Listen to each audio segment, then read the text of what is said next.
QMJHL fans, welcome back to another edition of our Facebook Live interviews.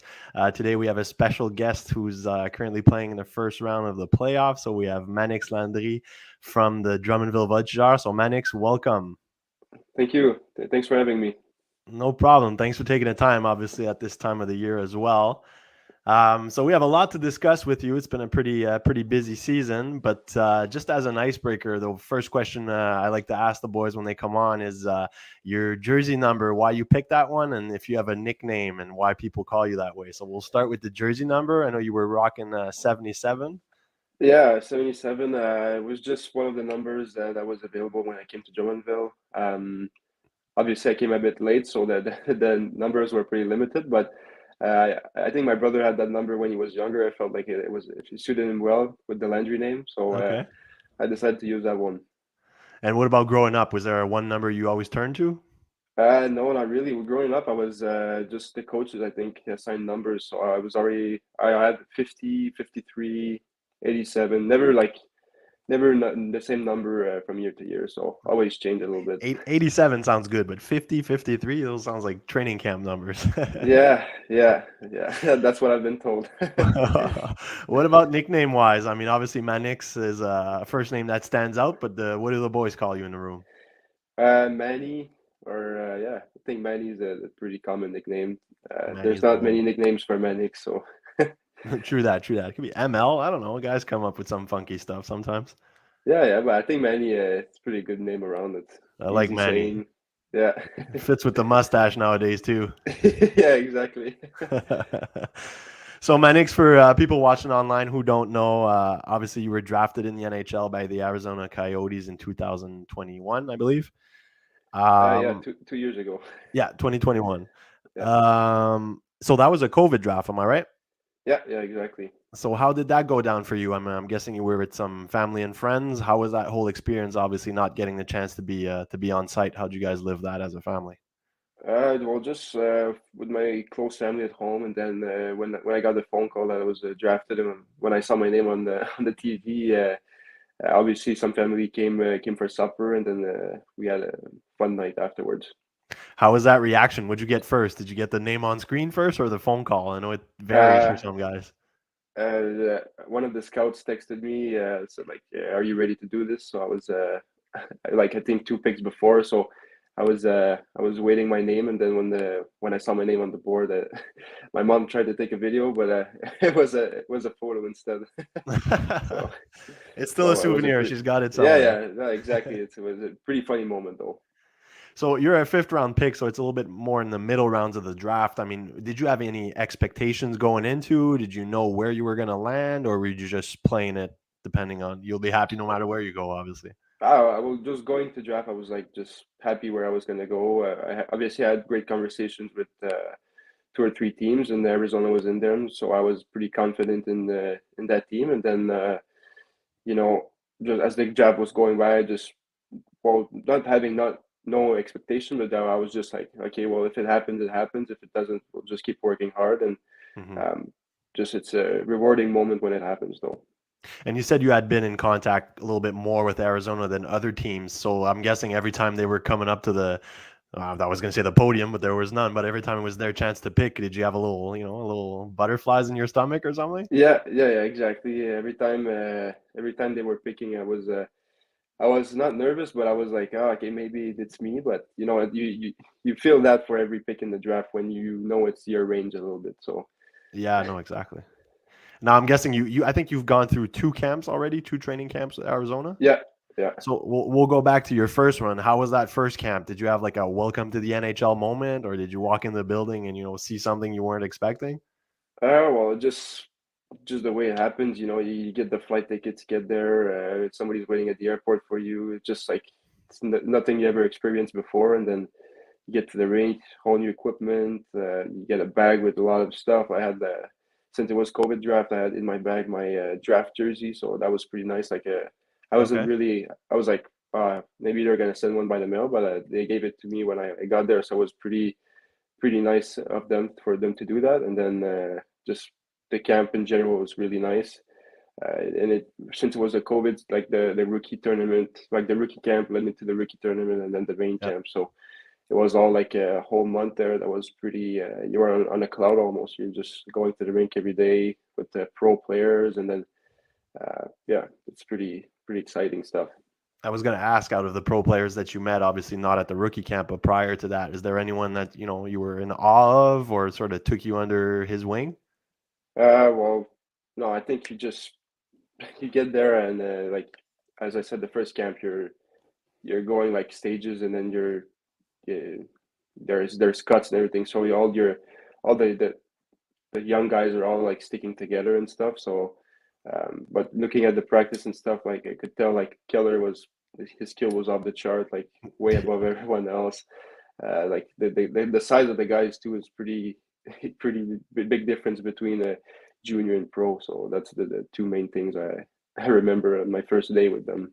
For sure. And even a guy like Keller, you watch him on TV, he's one of the smaller guys, but I'm pretty sure when you see him up close, he's a lot thicker than you expected, right? Yeah, exactly. But So, he just like his skill level was just above like everyone there at the time. yeah, and obviously it shows this season he's having a great campaign again. Yeah, exactly. Now, when you get drafted to a team, I mean, I'm sorry if there's any Coyotes fans listening out there, but when you get drafted to a team that, is sort of at the bottom of the rankings for the past few years, is that sort of motivation for you, saying maybe you got a better shot at cracking this lineup sooner than later? Well, yes and no, because when the teams like this have are at the bottom a little bit, they have higher picks. So Yeah, like higher picks usually they go ahead. Well, not they go ahead, but they're they get a first round first picks. crack. Yeah, exactly. So Yeah, for me, I think it's motivation, to get ahead of these guys, work harder and stuff. But in hockey, it's a competition like that, so you always got to be better than everyone to get to a certain point. So it's all about motivation for me and just getting better than than the rest, or getting a little edge over them. for sure. And have you been, how often should I ask, basically, that they're in contact with you throughout the season? Are you talking with their reps, every week, every month? How often do they check in? Well, Arizona is a team that's pretty close to the players. So for me this year, it's almost on a weekly basis. Do video with the player development guys, video on their good stuff, bad stuff, things you can improve. It's all, I think, to get your game to another level and to, I think, boost a little bit your confidence when it's not going right, or Mhm. show some things that you got to do better in games, and show some things that you're doing great too. So. And it's interesting that you should bring up that they do video with you, because obviously I'm pretty sure you already do a lot of that with Drummondville. But I mean, are there some things, just an example of things they would point out saying, hey, you need to work on this, and then you can sort of adapt and bring it to Drummondville and be like, hey, they want me to work on these things? Yeah, well, it's not what they bring is not about the system. It's more about skills, how to beat certain guys. And for me, it's all like when you go at camp, they present yourself with several points that they want to see when you're with them. So Yeah. it's all about seeing these points in your game a little bit, and try to elevate your game. Are there some things you're willing to share with us today that they sort of gave you pointers on that you needed to work on? Well, there's always stuff you can work on. For me, I think it was there's well, my skating is one, but I think that's one of my strengths. But they try to find ways for you to use your skating better. I think Okay. that's the best way to say. And then I think find ways to play harder, not harder, but like smarter in some ways. Okay. So I think that's two main things. So overall, it's mostly like positioning, saving your energy, timing stuff. Yeah, and just Awesome. like if skating was what is one of my strengths, how to Yeah. utilize it better to my advantage. For sure, for sure. And obviously you're a North South guy, love to grind and head to the net. So I'm sure they Yeah, like what they're seeing on that point. yeah, exactly. Now, obviously joining Drummondville mid-year, you got traded from Gatineau, and you also, you met up with another Arizona Coyotes pick in Maverick Lamoureux. So did you guys have the chance to discuss maybe your potential future in the desert or anything like that? Well, no, not really. But this summer, I knew Mav already. This summer, we spent some time together. We Yeah. lived, I think, a month together in the apartment, so I kind of knew him pretty well, and I think it would be fun for us to continue playing together afterwards. Now, I want to bring up that trade. Obviously, you moved from Gatineau to Drummondville. For people who don't know, you were captain in Gatineau for the past, I think this was your third year as well. I'm Yep. guessing on a personal level, did that come a little bit as a stinger? Obviously, you sort of developed into that organization, and then the year that they're sort of going for the cup, then you get traded. I'm pretty sure that hurt you as well. Well, a little bit, but at the same time, I think you got to look at it as a challenge. I think Hmm. Gatineau, I think they had to do that move because they wanted a good goalie in nets, a good 20-year-old goalie. So, and then with my injury, they didn't know how I was going to react afterwards. Yeah, So for them, I was kind of expecting it the weeks leading to Christmas. But for me, I think yes, it stung a little bit, but afterwards, I think it was a great opportunity for me to showcase some more of my abilities in Drummondville, and I had the chance to play with my brother too, which is pretty nice. yeah, for sure, for sure. We'll get to that a little later about the whole family relationships. But I mean, being in Gatineau, you brought up the injury. You had only played 2 games with them, I think, this year. What was your injury, and how tough was it for you to see your team, perform while you're on the shelf? Yeah, well, I think my second game back after the pro camp, I broke my collarbone, so I Okay. had to get surgery and stuff on that, and a lot of rehab. I think it was 3 months. So Hmm. obviously, with the broken collarbone, you can't do much when you gotta let it heal because it was broken in half. So Yeah, um, gotta let it heal, do some rehab, and then afterwards you gotta get back in shape. And then I think that's where uh, playing games, you can really. There's no 100%. There's no best way to get in shape except I think going on the ice and playing hockey games. So I yeah, think the first like 10 games in Drummondville were, I think, pretty hard because I was not in the game shape I used to be for sure. before getting injured. So yeah. For sure. And there's also a mental aspect that comes with it. I mean, like I mentioned, you're a very intense guy. You love to grind opponents down and all that. So I'm obviously a broken collarbone. You must have had a little bit of a hesitation basically going into those corners the first few times. Yeah, yeah. Well, yeah, I think it's like you said. I think it takes like a couple of games for me to get that.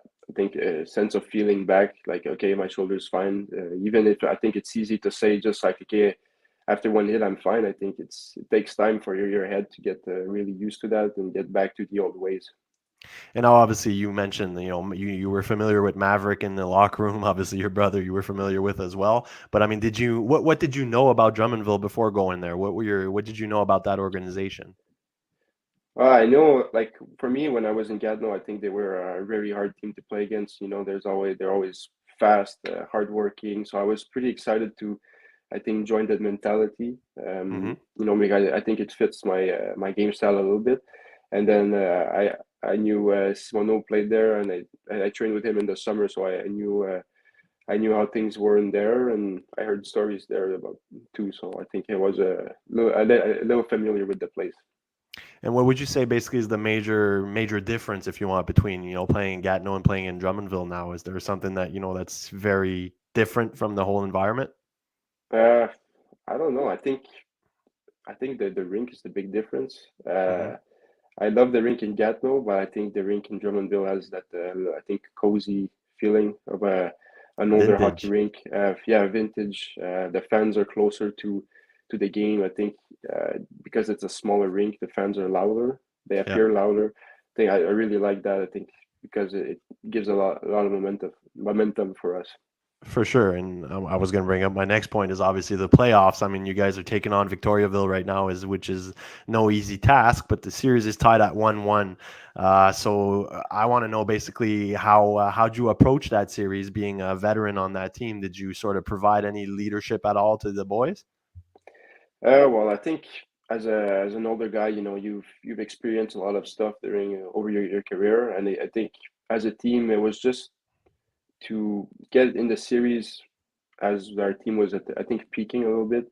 Hmm. We were playing really good in the I think the 2 weeks leading up to the playoffs. I think it was just to continue that mentality, continue to have that mentality, continue playing hard, and as an older guy, just making sure everyone is following the steps, making sure everyone is buying in what we're doing, and I think it paid off in the first 2 games. I think the first game was a really good game for us. I think the second game too was a good game. I think it was more tired for both sides because I think the overtime of the Yeah. first game, I think it hit us a little bit, but Mercer would play a great second game too. So Yeah, I was going uh, to bring up, obviously, you coming back from injury. You got Maverick Lamoureux, who came back. Justin Cote came back. Now you got Riley Mercer, who's tearing it up in nets. He was our goalie of the month for the past month. So aside from all the basically big names, if you want to put it that way, coming back to the lineup, what would you say is like the key to your success? What's the key to beating Victoriaville and making it to the next round? well, I think I cannot talk about systems, but I think it's just like I said, continue what we were doing good and just playing hard, playing like not changing a lot of stuff. Um, I think playing hard is the biggest difference, winning our battles. If we can win those battles, we can have the puck more and go more on offense, focus more on that, and then we can score goals. And obviously, coming out of the series 1-1 after 2 games, I'm guessing that sort of was a boost for your self confidence as a team as well. I'm guessing you guys are heading into the next game very confident now, knowing that you can beat Victoriaville as well, right? Yeah, yeah, and I think we had success too before playoffs against Victoriaville. So heading into the series, we were pretty confident. So I think, like I said, for the last 2 times, I think it's just continue building on what we're doing good, and I think good things will come after. Grind it out. That's what you do Yeah, best. yeah, exactly. Now, we briefly touched it before, but I also want to bring up obviously, we can't really ignore the fact that you come from a very hockey family, very hockey oriented family, should I say. So, you Yeah. mentioned obviously you're playing with your baby bro, Lucas, there in Drummondville. But what people might not know is that your dad was the former head coach of Gatineau before Louis landed there. So, you actually played for your dad in your first season in the Q. So, how was that experience? I think it was a fun experience. The first year, I think, was harder because as a 16-year-old, you're less strong, you're smaller, so I think the coaches need to protect you a little bit as a 16-year-old. Yeah. So you're playing like less minutes against younger guys. They cannot put you on the ice against the top players, right? So I think for that reason, I think the first season was a bit difficult. But the Yeah. second season, I came ready. I grew. I put some weight on in the summer, and I think I was one of the better players on the team. So I could be used accordingly, and I had a lot of ice time too. So that was really fun because I could help the team win and make a difference on the ice. So I think it was fun for me and my dad too for that part. And I was going to ask, maybe the choice of word isn't the right one here, but I was going to ask, did you have sort of a chip on your shoulder knowing you're the coach's son? Obviously, you're one of the top end players, but the more you're getting ice time, the more you're getting that power play, the PK time and everything. Do you feel like you got to prove yourself more being the coach's son? You don't want to make any of the other players jealous type of thing? Yes, a little bit, but I think at the same time, since my dad was the coach, I think as soon as I make an error, I had less rope. I think, I think as soon as I had an error, I think he was harder on me than Okay. certain other players. So I knew that. I think it was not having a chip on my shoulder. I just knew that if I made a mistake, there was I had less of a chance for that. I think. So you became more self-aware of what you were doing out there. Yes, exactly. Awesome, awesome. So your dad also played in the pros. He played a few games, I believe, with the Habs and everything over the years. So, I mean, do you guys talk about the NHL at all, about his days? Have you seen video footage or whatever? Yeah, yeah. Well, I think during COVID, he had a lot of his Canadian games when like VHS tapes. So we bought a VHS, Okay, I think recorder. I don't know what it's called, but and we watched a couple of his games, a couple of his highlights when he was in the AHL. We, nice. we we talk a lot about hockey, but I don't think he talks a lot about the days back then. I think it just comes up like naturally, like this at the table. Yeah, because he was a gifted scorer, but Eric Landry was also a guy who would love to get involved in a little nasty way. Yeah, yeah, exactly. I think he's more like my brother. My brother's more like him, as I should Yeah, say. for sure. I was gonna say it's the other way around, but for sure, it's kind of Yeah, funny that you bring up that you guys had to actually go buy a VHS player and to play it. I think you're the first guy I've heard say that in quite a few years. I'll tell you that much. yeah. Well, I think I wanted to see what he was, how good he was, and I think it was a good idea to. I think it was a good idea for him to do that. For sure, for sure. And obviously, you get to see your old man play, so you get to chirp him afterwards and talk about his skating or how his skills Yeah, were yeah, back but in the I day. don't chirp him. He played more NHL games than me yet, so I For cannot sure, chirp for him. sure. Knock on wood somewhere now, for sure. Yeah, But now that we got to you playing with your dad, I want to know how you got received in the locker room in Drummondville by your younger brother there the first day you walked in. How was that experience? I think he was pretty excited. I was excited too. I think I was nervous to meet the other guys. I Yeah. think it's first time I get traded, so I was a bit nervous there. But I think he knew that the guys were gonna like me or gonna accept me. So I was pretty excited too. For sure. And basically showing up to that team, you know what you're worth, you know what you've proven in this league before. Aside from the leadership aspect, what are some of the things you felt like you brought to Drummondville that could have helped them, sort of make their team a little bit more complete? But I think just the way I play, I think I bring a lot of speed. I think I bring emotion on the ice, a lot of intensity. So I think it's just I, for me, when the older guys play a certain way, I think it motivates younger guys to okay, this guy can do something, can do this the right way. Why can I not do it? So I think it brings leadership, but also experience to the team that way. For sure. And I know it's sort of a hockey cliche that you guys always love talking about the team more than the players, but is there one guy in Drummondville that, you sort of played against over the years and now that you get to see him every day, you're like, man, I didn't think he was this good, or I didn't think he had that much skill or anything like that? Any one guy that sort of stood out? I think Lapointe, Yeah. Lapointe, like just looking at him every day, I think he's and just his gifted goal scoring ability. I think it's pretty nice to see. I like playing against him. I knew he was good, but I think looking at him every day, I think it's pretty exceptional to see. Yeah, kind of flies under the radar. I actually think he scored, what, 30 or 40 this year. He's got quite a Yeah, he few got goals as 40, well. so it's pretty unbelievable. Exactly, exactly. No, for sure. Now, you're a very humble guy, but you're also a very skilled guy. So also want to think about one of the craziest goals we've seen over the years. So we're gonna bring it up here on screen. But you're one of the rare few guys who scored actually a Michigan in this league. So can you sort of take us through that goal and how everything went down? Well, yeah, I think the Michigan. Well, I think it's something. Since the first time I see it, I was like, oh, maybe I can do that. And I think I started practicing when I saw that the first time was maybe 16 or 17. And after practices, picking up pucks when you're younger. So I just Yeah. instead of picking with my hands, I just do it with my stick, and then slowly working towards bringing it in the back of the net. And I think uh, that was the perfect moment to do it. Fresh ice, fresh tape job, and I think the D did not come right on me, so I had time to do it. And yeah, I was going to ask, you got to have the sort of the perfect condition. So you mentioned fresh ice, fresh tape job. I mean, are those some of the things that are always in the back of your head?